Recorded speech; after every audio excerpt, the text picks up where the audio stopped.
Recently, I've been thinking about poverty, but not the typical kind, the internal kind. Poverty of the soul. True impoverishment is internal impoverishment. The soul that's been created but hasn't yet realized why. The heart that still beats but has already died. Few people would ever want to fall, and no one likes to drown. Yet in struggling through this life, sometimes it's so hard not to let the world in. Sometimes the ocean of dunya enters our hearts, and just like the ocean that enters the boat, it shatters our hearts, it breaks our hearts, it owns our hearts. And sometimes we end up at our lowest point, just like at the bottom of the ocean. And when we're there, we feel like it's the end. And that's the thing about the bottom of the ocean, no light enters it. But when you reach that point, you're faced with a choice. You can either stay there until you drown, or you can gather pearls and rise again, becoming stronger from your swim and richer from your jewels. If you seek God, He can rebuild your heart, rebuild that ship. He can transform what was once your greatest weaknesses into your greatest strengths, and can become a means of redemption. Because see, that's the amazing thing about tawbah and turning back to Allah. We're told that it's a polish.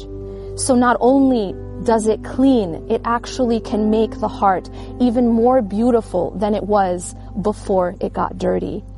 If you seek God, He can replace the darkness of the ocean with the light of His sun.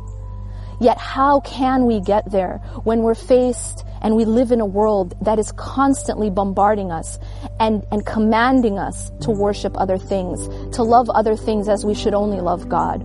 How can we escape true impoverishment of the soul? Allah subhanahu wa ta'ala tells us that there are a people who love others as they should only love God.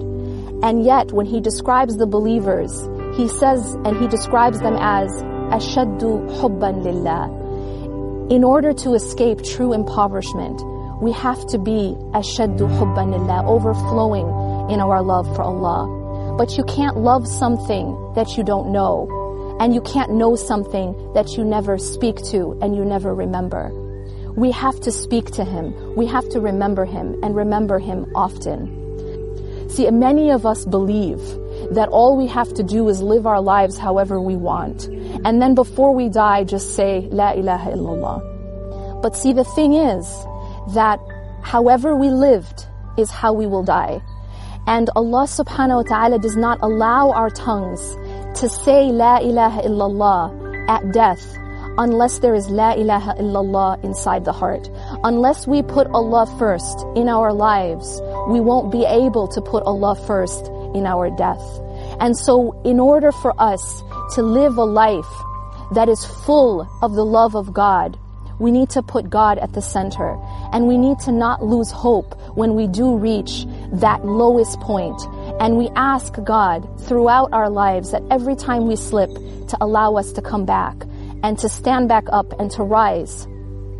If we do that, then and only then will God allow our tongues at the time of death to say La ilaha illallah. We bear witness that there is absolutely nothing worthy of our ultimate love and worship and devotion except for God.